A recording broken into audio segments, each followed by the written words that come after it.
근데 은은 금보다 시장 규모가 10분의 1 정도로 되게 작거든요. 주식도 대형주가 10% 오르면 소형주는 상한가 가고 이러잖아요. 그런 것처럼 금이 오르는 것보다 한 1.5배에서 2배 더 변동성이 높은 게 은이라서 금의 상승장이라면 은 투자하는 게 되게 유리하다. 그러지 않아요? 그쵸. 금은방 가서 좀 깎아달라고 좀 쪼르는 사람 없어요? 근데 제가 아까 전에 말씀드렸잖아요. 그 고민이 한 10개쯤 있으면 그 중에 내가 해결할 수 있는 게 있다고. 그게 말씀하신 것처럼 깎아달라고 하면 깎아주는 데도 많아요. 진짜요? 아니면 저희 회사 같은 경우에 중개 거래를 하거든요. 개인끼리 거래를 하잖아요. 돈이 급하니까 막 금매로 내놓은 사람들도 있어요. 그러니까 사실은 우리가 해결할 수 있는 부분은 지금 뭐 예를 들면 세금을 좀 절세한다던가 뭐 ISA 계좌를 이용해서 막 이런 방법들처럼 그런 부분에서 좀 아낀다던가 아니면 금은방 사장님을 설득한다던가 아니면 중개 거래 같은 거에서 금매물 나온 걸 쭉쭉 판다던가 이런 것들이 내가 할 수 있는 범위고 가장 이상적인 투자 방법이 아닐까 투자함에 있어서 그걸 하고 나머지는 이제 장기로 보는 게 어떤 식으로 설득해야 되나요? 이건 진짜 꿀팁인데 제가 말하면은 네. 금은방 사연자한테 좀 혼날 것 같긴 하거든요. 근데 또 궁금해요. 얘기를 드리면 제가 2019년부터 한 2023년 정도까지는 그냥 완전히 투자만 했어요. 제가 무슨 사업을 하고 있는 것도 아니고 그래서 그때까지는 이제 저도 금은방 똑같이 가서 사장님들을 설득하거든요. 어떻게 하냐면 일단 뭐 한 두세 군데 정도를 둘러봐요. 네. 대충 오늘 시세가 나오거든요. 근데 원래 같았으면 한 20군데를 돌고 그 중에서 제일 싼 데에서 샀었는데 시간이 지나면 귀찮잖아요. 한 세 군데 정도 들고 네 군데쯤 갔을 때 사장님 사실은 여기가 10번째인데요. 그냥 싸게 해주시면 살게요 라고 하면 사장님들이 어차피 가격 애매하게 마진 좀 붙여서 말해봤자 얘가 딴 데 가서 살 게 뻔하니까 그냥 커피값이라도 벌자는 마음에 진짜 거의 원가 수준에 많이 주시더라고요. 우와. 근데 모든 사람들이 지금 이 영상 보고 다 가면은 이제 90번째예요. 연기력이 좀 필요해요. 좀 더 올려야지 인플레이션 덜. 아니 안 그래도 동네 요즘 금거래소가 너무 많이 생기더라고요. 네. 그러면 더 잘 해주실 것 같아요. 왜냐면 경쟁자가 많아지니까. 맞아요. 연기 연습을 좀 해야 네. 어. 그냥 당근에서 사면 안 돼요? 당근도 사실 좋은 방법 중에 하나예요. 왜냐면 당근이나 이제 중고거래 그렇게 중고마켓 같은 데는 그 개인끼리 거래할 때 부가세가 없어요. 원래 이제 금을 살 땐 부가세 10% 내야 되죠. 살 때 팔 때 가격 차이 이렇게 있죠. 그러니까 사자마자 15% 손실 본다라는 게 일반적인데 말씀하셨던 뭐 당근마켓이나 뭐 중고장터나 이런 데 가서 개인끼리 거래를 하면 일단 부가세가 없어도 합법이 맞고요. 개인 간 거래이기 때문에. 그리고 살 때 팔 때 이 가격 차이가 있을 필요가 없잖아요. 우리 중간에서 거래하자 이렇게 하니까. 그래서 개인 간 거래를 이용하는 게 어찌 보면 가장 실물을 현명하게 투자하는 방법 중에 하나긴 하죠. 근데 이제 1kg 금 들고 잠깐만요 하다가 바로 뛰면 네. 아이고. 아니면 샀는데 텅스텐 들어있어. 네, 텅스텐 막 금이 아니야 이럴 수도 있죠. 그래서 제가 사실은 저희 회사를 창업한 이유 중에 가장 큰 이유가 이 중개 거래를 가장 신뢰 있게 할 수 있는 방법이 뭐가 있을까 해서 신뢰 있는 내가 이제 감정도 하고 배송도 하고 뭐 이런 중개 업무를 맡으면 좀 낫지 않을까 해서 저희 회사가 딱 그 중개 거래를 해줘요. 개인 간 거래를. 그럼 개인 간의 거래를 하되 여기 가서 방문을 해서 검증을 거치는 거예요? 그렇죠. 예를 들면은 저희 회사에 이미 그 감정이 다 끝나서 검수 과정이 다 마친 제품들이 이렇게 매물들이 있거든요. 보고 뭐 예를 들면 뭐 누가 금매로 던진다 하면은 이거 줍줍해도 괜찮고 그렇게 거래를 하면은 부가세도 절세하고 살 때 팔 때 가격도 똑같거든요. 어차피. 네. 그러니까 가장 이상적인 방법이고 저도 사실 제가 갖고 있는 금과 은이 일부는 금은방에서 샀지만 대부분은 또 이제 중개 거래를 통해서 많이 사요. 그거 드라마 보셨어요? 골드랜드? 봤죠. 그때 출연하고 나서 골드랜드 저 되게 열심히 봤거든요. 네. 그러니까 그거 보면 조금 이렇게 오는 사람들 막 팔아요 막 하는 사람들 있잖아요. 약간 어둠의 거래 같이 하는 사람들. 근데 네. 이거는 저희가 그런 쪽을 하지 않아서 사실 잘은 모르긴 네. 하는데 근데 이제 주변에 보면 솔직히 밀수가 많긴 많아요. 우리나라에 밀수가 진짜 많고 좀 과장 못해서 말하면 내가 만약에 어디선가 금을 샀다? 그 금은 밀수로 들어왔을 확률이 좀 많이 높아요. 밀수라는 개념이 제가 그냥 베트남 놀러 갔다가 그 금은방에서 예쁜 애 싼 애 샀어요. 네. 그냥 신고 안 하고 들어오면 밀수인 거예요? 그쵸. 그런 류가 되게 많고. 그리고 이제 이거는 우리나라에 좀 특수성이 있는데 첫 번째는 부가가치세가 있고 두 번째는 우리나라는 이제 상업광산이 없다 보니까 갑자기 수요가 몰리면 우리나라만 금가격이 되게 비싸지거든요. 그럼 이제 해외에서 그냥 뭐 그냥 맨손으로 나갔다가 주얼리 몇 개 차고 들어오는 이런 거는 되게 이제 작은 단위의 밀수고 네. 이제 진짜 큰 단위도 많죠. 뭐 예를 들면 배 타고 특정 지점에서 던지기로 준다던가. 근데 이렇게 들어오면 문제가 뭐냐면 그 금이라는 건 사실은 몰라요. 어디서 왔는지. 그냥 원소다 보니까 몰라요. 근데 제가 착용하고 있는 이 반지가 사실은 밀수돼서 들어왔던 건데 그게 이제 녹여지고 누군가한테 반지로 갔다가 누군가한테 또 골드바로 갔다가 이렇게 녹여지고 하면은 언젠간 얘가 백화점에서 팔고 있을지도 모르는 거예요. 밀수된 금이. 그래서 그러네요. 네, 그래서 금이라는 게 그런 특성에서 되게 재밌다라고 표현할 수 있는 건 금은 그렇기 때문에 5,000년이란 시간 동안 수많은 전쟁, 위기, 통제, 전염병 엄청나게 많은 그런 상황 속에서도 가치를 단 한 번도 잃어본 적이 없는 그런 자산이 바로 금이었던 거죠. 익명성이 있습니다. 그러면 공항에서 어떻게 들어와야 됩니까? 밀수를 드라마에서 알려주던데 어. 거기 세관을 포섭한다. 네. 그 골드랜드 하니까 솔직히 그 공항 통해서 오는 거는 좀 어려울 것 같고요. 그래서 제일 많이 하는 게 바디 패킹을 좀 많이 해요. 마약처럼 먹어서 안에다 네, 넣는다고? 먹거나 아니면 이제 뒤로 넣거나 야. 해서 이제 금을 이렇게 바디 패킹을 하거나 아니면 두 번째는 옛날에는 그런 식으로 많이 했는데 요즘에는 똑같은 바디 패킹인데 금을 왕수라는 걸 통하면 이제 녹일 수가 있거든요. 네. 그러면 금이 물처럼 변해요. 그럼 사실 얘가 금인지 아닌지 알 수가 없지. 없어요. 위탁수화물로 들어가면 액체로 네. 녹여서. 맞아. 그런 방식도 있고 아니면 아까 말씀드린 그냥 배 타고 가서 특정 지점에서 던지기를 하는 그러면 이제 뭐 예를 들면 이렇게 길 가다가 뭐 금을 한 20kg 던져놔요. 그 다음에 특정 지점에서 이제 다른 배가 와서 이제 주워가는 근데 건데 못 찾으면 그 이제 그러면 보물선 되는 거죠. 보물선 되는 거죠. 그럼 이제 그 나스닥에 상장된 기업 중에 보물선 탐사하는 기업이 있거든요. 네. 아, 거기에 힘을 또. 그죠. 던졌는데 야 없는데 그러면 이제 아니면 해녀분이 이렇게 다니다가 그러면 이제 이게 그러면 뭐야? 골드랜드 되는 거죠. 이제. 골드랜드 아. 되는 거죠. 금이 엑스레이도 걸려요? 엑셀 걸리죠.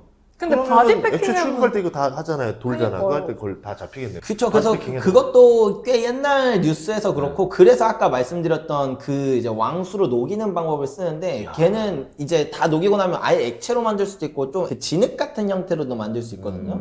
그래서 최근에 중국에서 들어온 그 밀수 금들 보면은, 누가 보면 그냥 진흙 들고 온 것 같아요. 되게 이상하게 생겼거든요. 근데 걔가 엑스레이 안 걸려요. 그래서 이제 그런 것들이 좀 있다고는 하는데, 제가 밀수를 하는 게 아니라 사실 정확히는 몰라요. 저한테 계속 물어볼 네. 텐데. 많이 아는 것 같아요. 저도 정확히 근본적으로 그렇게 밀수를 해서 남는 마진이 그렇게 크지 않을 거 아니에요. 금이니까. 꽤 있는 걸로 알고 있어요. 이게 근데 우리나라를 기준으로 하면 이제 좀 예전에는 많이 남았는데, 왜냐면 우리는 부가가치세가 10%인데 예를 들면 한 5%만 싸게 팔아도 그럼 마진율이 5%잖아요. 그런 게 1억당만 쳐도 500씩 나오니까. 근데 요즘에는 밀 수출이 많이 나가요. 왜냐면 일단 우리나라가 국제 시세보다 금값이 싼 게 첫 번째고, 두 번째는 최근에 인도의 이제 모디 총리가 국민들한테 좀 금 좀 그만 사달라고 막 사정을 했거든요. 왜요? 왜냐면 이제 원유 가격이 폭등하니까 그럼 걔네들은 원유 거의 대부분을 수입하거든요. 그럼 이제 외환이 쭉쭉 빠져나가잖아요. 근데 인도 사람들이 금을 너무 좋아해요.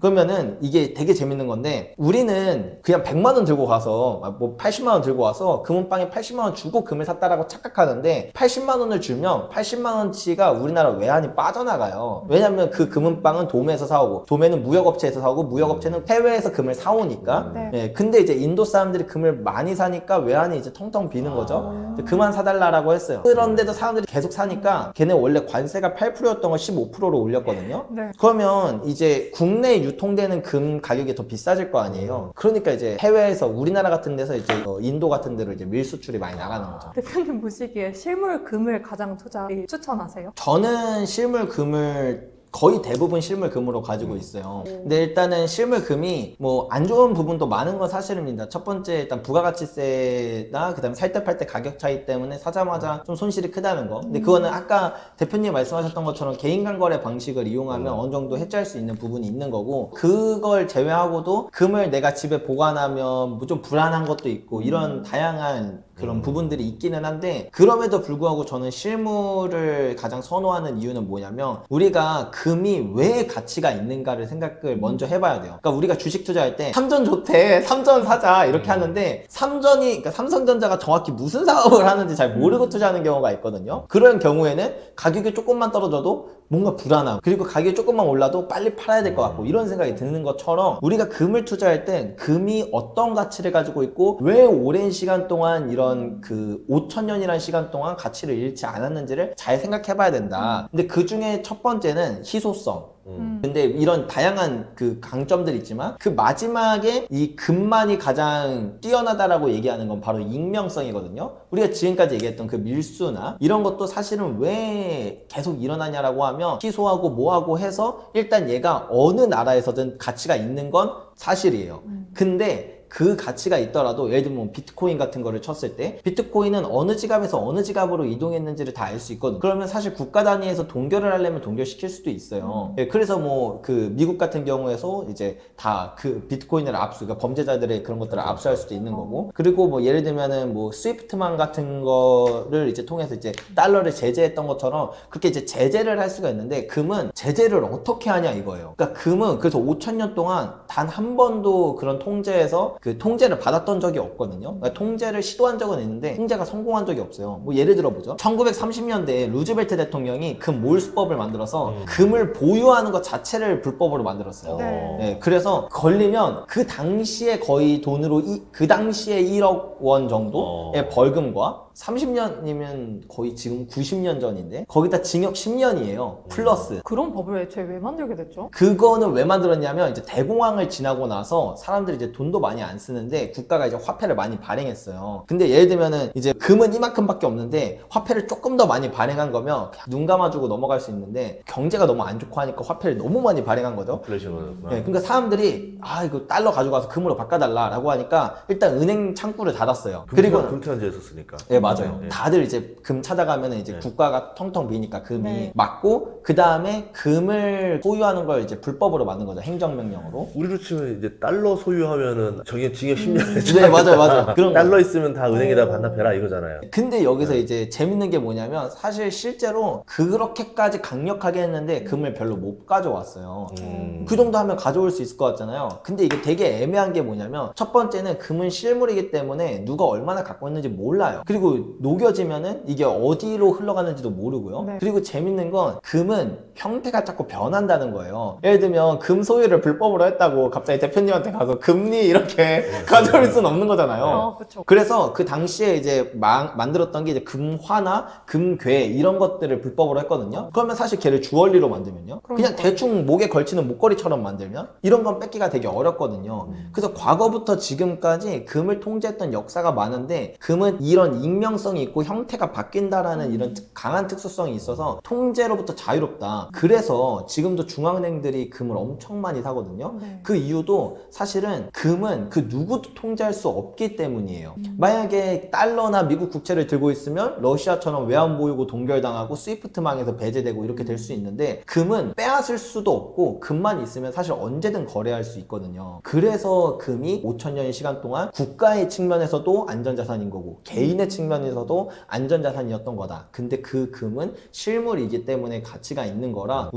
저는 개인적으로는 통제받지 않기 때문에 가치가 있는 금을 어떤 통제하에 두는 걸 뭔가 좀 금 투자하면서 모순이 아닐까 이렇게 생각해가지고 그래서 실물을 많이 투자하게 되는 것 같아요. 그럼 그런 흐름에서 사실 한국은행이 13년 만에 금 네. 매입을 시작했잖아요. 네. 그러면 이것도 이제 시사하는 바가 크겠네요. 오, 엄청 크죠. 저는 이 뉴스를 봤을 때 진짜 크게 놀랐어요. 일단 첫 번째로 한국이 금을 산다라는 것 자체에 좀 크게 놀랐는데, 우리는 그냥 뭐 그동안 한 13년 안 사기도 했고 최근에 금값도 많이 오르고 하니까 한국은행도 산 거 아니야 이렇게 좀 단순하게 생각을 하거든요. 근데 이게 단순하지 않다라는 걸 먼저 이야기를 드릴게요. 지금 전 세계 중앙은행들이 금을 되게 많이 사잖아요. 근데 그 중에서도 사실 한국은 금을 사기 되게 어려운 국가예요. 왜냐면 우리나라는 일단 기본적으로 지리학적으로 볼 때 수출 말고는 살기가 되게 어려운 그런 국가거든요. 위에는 북한으로 막혀 있고 나머지는 다 삼면이 바다로 막혀 있다 보니까, 그리고 심지어 뭐 인구수가 많은 것도 아니고 땅덩이가 그렇게 많은 것도 아니다 보니까 내수 경제로는 성장하기 힘들고, 그럼 결국엔 수출로 성장을 해야 되는데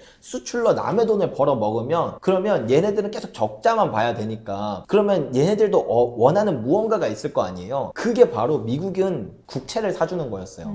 미국이 달러를 발행해서 적자를 내서 이제 한국에서 이제 물건을 많이 사주면 그렇게 벌어들인 달러로 너는 미국의 국채를 사줘라. 이게 지금 달러 시스템을 유지하는 이 페트로 달러 시스템을 유지하는 가장 강력한 기둥이거든요. 근데 만약에 우리가 그렇게 벌어들인 달러로 미국 국채를 안 사고 금을 산다라는 건 사실은 외교적으로 보나 그런 이제 여러 가지 지리학적으로 보나 쉽지 않은 선택이다라고 생각을 했어요. 그런 선택을 하는 것만큼 사실은 어쨌든 미국한테 또 어떠한 제재를 받을 수도 있는 거고 그런 여러 가지 비효율을 감당을 해야 되는데 우리가 잘 생각해 보면 예전에는 그저 효율의 시대였던 때도 있었어요. 예를 들어 중국이 인건비가 싼다. 그럼 중국에 공장을 짓고 이란이 원유가 싸다. 그럼 이란에서 원유를 사오고 그렇게 효율로 돌아가는 시대가 있었거든요. 세계화 시대 때는. 근데 지금은 뭔가 시대가 완전히 반대로 흘러가고 있다는 걸 느껴야 돼요. 분명히 이란산 석유가 싼데도 다른 데서 더 비싼 석유를 사기도 하고 아니면은 화력 발전 같은 게 그 에너지 효율 면에서는 훨씬 더 좋거든요. 왜냐면 껐다 켰다도 쉽고 그 다음에 발전 단가 같은 것도 보면은 꽤 괜찮아요. 근데 굳이 발전 단가도 훨씬 비싸고 플러스 알파로 그 특정 시간대 되면 내가 에너지를 생산하고 싶어도 생산할 수 없는 신재생 에너지 같은 것들 그런 것들을 왜 늘리냐를 보면 지금은 효율보단 안보가 더 우선이라는 거예요. 에너지도 안보, 네. 식량도 안보 그 다음에 이런 안보가 중요한 상황에서 달러를 들고 있는 것도 효율 면에서는 언제든지 쉽게 팔 수도 있고 거래에서도 더 자유롭지만 근데 그것보다 안보인 금이 더욱더 중요하게 됐다. 그래서 한국은행도 그런 거대한 흐름 가운데서 이제 결국에는 마지막 우리나라 같은 존재조차도 금을 살 수밖에 없는 그런 흐름이 됐다라는 이 패러다임을 이해해야 되고 그래서 제가 엄청나게 크게 놀랬다라고 얘기하는 건 그런 측면에서 한국이 샀다는 것도 크게 놀랬지만 한국이 원래는 금을 사면 다 전부 런던에 보관을 하거든요. 근데 이번에는 우리나라가 직접 보유를 하겠다라고 발표를 했어요. 그리고 이게 왜 큰 이슈냐면 우리가 금을 우리나라가 직접 갖고 있는 게 효율 면에서 되게 안 좋아요. 그래요? 왜냐면 그 금을 보관해야 되는 장소도 있어야 되고 계속 그 사람도 들어가고 이런 인건비도 들어가고 하니까 근데 이거를 만약에 저기 뉴욕에 맡기잖아요? 그러면 보관 비용도 없죠. 거의 다 세이브 되죠. 거기다 또 하나는 금을 대여해주면서 이자도 받아요. 근데 이걸 우리나라가 보유하면 이자도 못 받고 심지어 비용이 더 든다는 거예요. 그리고 뭐 예를 들면 전쟁 같은 거를 생각했을 때도 좀 리스크한 부분들도 있고 자 근데 지금 세계적으로 보면 우리나라뿐만 아니라 예를 들면 프랑스 같은 경우에 미국에 맡겨놨던 금을 전부 다 본국으로 회수했거든요. 네. 2025년, 2026년 해가지고 그리고 독일 같은 경우에 2013년부터 2017년까지 미국에 맡겨놨던 금을 본국으로 회수했고 오스트리아, 뭐 헝가리, 체코, 폴란드 이런 국가들도 전부 다 이제 금을 본국으로 회수하고 있어요. 금을 우리가 많이 산다라는 뉴스를 볼 때는 아 그냥 사람들이 금을 사나 보다 이렇게 생각을 하는데 금을 본국으로 회수하는 건 이 신뢰의 문제가 어느 정도까지 지금 패러다임이 바뀌고 있느냐 그러니까 효율에서 안보로 넘어가고 있는 이런 흐름이 진짜 거의 극단까지 왔구나라는 걸 생각을 해야 되고 이게 과거의 역사를 돌이켜보면 되게 재밌는 게 1967년에 이제 프랑스가 금을 본국으로 회수를 했거든요. 그리고 나서 1970년부터 금가격이 26배가 폭등을 했어요. 그리고 1931년에 프랑스가 또 금을 본국으로 송환했거든요. 네. 그 뒤에 이어서 뭐 독일이나 이탈리아나 이런 국가들도 본국으로 송환했고 그 뒤에 1933년부터 금의 대호황장이 왔어요. 우리 이번에 또 프랑스부터 다른 국가들이 금을 본국으로 송환한다라는 건 그거는 뭐 금의 폭등장은 뭐 당연하거니와 그것보다 더 본질적으로 지금의 화폐 시스템과 지금의 그 화폐 시스템의 가장 기초에 있는 신뢰가 흔들리는 이제는 효율에서 안보로 넘어가는 그 패러다임이 이제 눈에 보이지 않을까 이렇게 말씀을 드리고 싶어요. 지금 당장 금거래소 가서 연기해야 될 것 같아요. 근데 금 ETF를 추천하지 않으시는 이유는 네. 사고 팔기 너무 쉬우니까 그러신 걸까요? 장기 투자가 어려우니까? 근데 그런 부분도 솔직히 있어요. 우리가 이제 ETF 같은 걸 투자하면 너무 쉽게 팔다 보니까 사실은 그 투자 그 보고서 같은 것들을 보면 이제 관련 논문들도 되게 많은데 부동산 투자로 성공할 확률이 주식 투자보다 압도적으로 높거든요. 왜냐면 샀다 팔았다 이렇게 하지 않으니까. 그러니까 강제 장기 투자가 돼서 그래도 그 이왕이면 좀 성공할 확률이 좀 많이 높다 이렇게 이제 이야기가 많이 돼요. 근데 금도 마찬가지로 내가 현물을 사면 그런 마음이 들어요. 아, 팔까라는 생각이 들어도 금은방 또 언제가 귀찮으니까 좀 놔둬보자. 이렇게 해서 좀 강제적으로 나에게 불안감이 찾아오는 시기라는 건 사실 가격이 떨어지는 시기일 텐데 그때를 잘 견뎌내주는 그런 장치가 돼서 실물이 좋은 것도 있고 그다음에 ETF 같은 경우에는 아까 말씀드렸던 어떤 통제하에 있는 자산이기 때문도 있고 그리고 세 번째는 ETF는 세금이 있어요. 우리나라에 상장된 ETF는 배당 소득세 15.4%, 해외에 상장된 건 52%의 세금이 있는데 근데 그 금은 한번 오를 때 좀 많이 오르거든요. 1970년대 한 26배 올랐고 1930년대는 근본위제라 별로 안 오른 것 같아 보이지만 그때는 금을 아까 제가 루즈벨트 대통령이 통제했다고 했잖아요. 그래서 사람들이 금을 못 사니까 금광 주식을 샀어요. 그래서 이게 그때 금광 주식이 얼마나 많이 올랐냐면 미국이 대공황 때 주가 지수가 마이너스 89% 정도 하락을 했거든요. 근데 금광 주식은 주가 지수랑 상관계수가 거의 그 엄청 높아요. 그냥 같이 가거든요. 특히 경제위기 때는. 그러면 사실은 금광 기업도 10분의 1 토막이 나야 되는데 금광 기업이 거의 4-5배 정도 상승을 했어요. 그 말은 사실 금 가격이 4-5배가 올랐다는 게 아니라 40-50배 정도의 상승을 했다라는 걸 이해할 수가 있는 거죠. 네, 그런 것처럼 그 당시에 이런 상승세를 보면 금은 한 번 상승장이 오면 좀 많이 오른다. 근데 수익의 15.4%를 세금으로 내는 건 저는 그 금 투자하면서 조금 비효율이지 않을까라는 생각해서 차라리 그냥 뭐 부가세 10%를 내고 차익에 대한 세금이 없는 실물을 사거나 아니면 개인간 거래를 이용하면 그런 것조차 또 세이브가 될 수 있으니까 실물이 다양한 측면을 볼 때 좀 더 매력이 있는 것 같아요. 진짜 금의 매력이 홀딱 빠지는 그런 시간이었습니다. 그러면은 금도 은 가격이 많이 내려왔잖아요. 그럼 이제 뭐 반등을 한다라 치면 지금 오히려 이럴 타이밍에는 은을 사는 게 더 나아요? 그쵸. 금을 사는 게 제가 아까 전에 맨 처음에 그런 얘기를 드렸잖아요. 2019년쯤에 금의 상승 사이클이 시작돼서 은을 샀다고. 이게 왜 그러냐면 그 5,000년이라는 시간 동안 금은 돈으로서 사용이 됐는데 금과 함께 돈으로 썼던 게 은이었어요. 근데 은은 금보다 시장 규모가 10분의 1 정도로 되게 작거든요. 그래서 이제 뭐 예를 들면 주식도 대형주가 10% 오르면 소형주는 하한가 가고 이러잖아요. 그런 것처럼 금이 오르는 것보다 한 1.5배에서 2배 더 변동성이 높은 게 은이라서 금의 상승장이라면 은 투자하는 게 되게 유리하다. 이게 가장 매력적인 포인트라고 볼 수 있고 여기에 얹어서 은이 산업재로 좀 많이 쓰이거든요. 전체 수요에서 한 58% 정도가 산업재로 쓰이는데 은이 전기 전도율이 모든 원소주 중에서 가장 높아서 그래요. 네. 근데 최근 들어서는 예를 들면 AI라던가 데이터 센터라던가 5G라던가 우주산업 이런 첨단 기술이다 보니까 이게 원래는 그냥 구리로 다 대체를 했었던 게 이제 은을 쓰지 않으면 안 되는 분야들이 되게 많이 늘어난 거예요. 첨단 기술이랑. 그래서 은의 사용량이 매년 사상 최고치를 찍고 있는데 근데 앞으로 AI의 발전이 여기서 끝날까? 생각하면 사실 우리는 아직 피지컬 AI도 못 봤고 자율주행이라고 해봤자 우리나라에서 자율주행을 경험하는 사람 되게 적잖아요. 앞으로 커져야 될 AI 시장이 훨씬 큰데 그렇게까지 커지면 지금보다 은의 사용량은 월등히 더 많아질 수밖에 없다라는 거죠. 근데 은도 이 공급이 되게 특이하다라는 걸 말씀을 드리면 은은 어떻게 공급이 생산되냐면 금 같은 거 캘 때 부산물로 나와요. 그래서 이제 금이랑 은의 생산량을 이제 겹쳐서 보면 거의 똑같거든요. 그냥 금을 캐면 거기 부산물로 은이 나오니까. 근데 이제 제가 아까 말씀드렸던 것처럼 금이 생산량이 한번 떨어지면 꽤 오래 간다고 했잖아요. 그래서 은은 공급은 계속 타이트한데 근데 수요만 계속 늘어난 상황이에요. 그래서 지난 6년 동안 은이 계속 공급이 부족한 상황이고 그 다음에 이제 전 세계에서 가장 큰 뉴욕 상품거래소나 런던 금시장 같은 데 은 재고를 보면은 지금 거의 마이너스 70%까지 떨어졌어요. 근데 은이 진짜 거의 공급이 고갈되기 직전이거든요. 심지어 지구상에 매장된 은의 양도 한 17년 뒤면 거의 고갈돼요. 산술적으로 계산하면 그 정도로 은이 별로 없는 상황에서 수요는 폭발적으로 늘어난다. 이런 부분까지 생각한다면 이번의 상승장은 금이 진짜 많이 오르겠지만 은은 정말 드라마틱할 수도 있겠다. 이런 생각이 들더라고요. 그럼 은보다 더 튀는 건 뭐 있어요? 은보다 더 튀는 거는 구리? 뭐 구리 말고 더 있나? 근데 구리는 근데 좀 많이 다르더라고요. 팔라듐? 팔라듐도 이 사이클이 전체적으로는 비슷한데 네. 제가 이제 한 100년치 가격 데이터를 보니까 은은 항상 금보다 많이 오르거든요. 와. 근데 팔라듐이나 구리는 어떨 때는 이 은이나 금보다 더 많이 오르기도 하고 한참 못 미치는 수익일 때도 있어요. 그럼 은으로 가는 게 확실하다. 은으로 가는 게 확실하다. 은 3배 레버리지로 간다. 은세배 잠시만요. 와. 네. 금은 네. 그러면 어떤 비율로 보유를 하고 있는 게 좋을까요? 금은 전체 자산에, 그러니까 금이랑 은을 합쳐서 전체 자산의 10% 정도 보유하는 게 이제 포트폴리오에서 가장 이상적이라고 얘기를 하거든요. 네. 네, 근데 뭐 어떤 사람들은 그래요. 금이 한 20-30배 오르면 금에 몰빵하면 되는 거 아니냐고. 그게 바로 저거든요. 저는 사실 그렇게 하는데 이거는 말 그대로 금과 은이 상승할 거에 대한 확신이 있다면 뭐 이렇게 투자해도 되지만 근데 내가 만약에 금이나 은 투자가 처음이라고 한다면 이상적인 비율을 10%부터 담으시고 그 다음부터 내가 확신이 생김에 따라 조금씩 늘려나가도 돼요. 왜냐면 사이클이 꽤 길어요. 막 주식처럼 꼭 오늘 투자 안 했다고 이 사이클을 막 못하고 막 이런 게 아니고 사이클이 거의 10년 정도 되는 사이클이기 때문에 천천히 조급한 마음보다는 조금 천천히 생각하는 게 더 유리하다 이렇게 말씀드릴 수 있을 것 같아요. 그냥 3분기쯤 해가지고 가을바람 이제 슬슬 좀 불 때 네.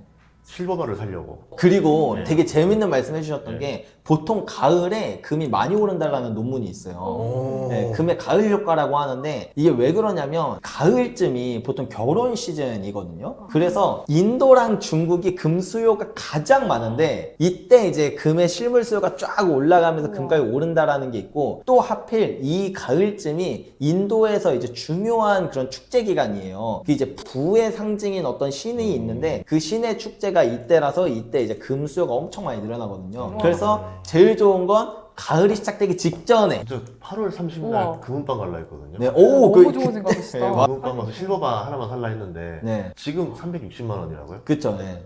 많이 올랐다. 저도 연기 준비하게 해놓겠습니다. 가서 같이. 네. 울고 막 아, 마지막인데. 이거 진짜 막 하면서 막 사장님도 울면 어떡해요?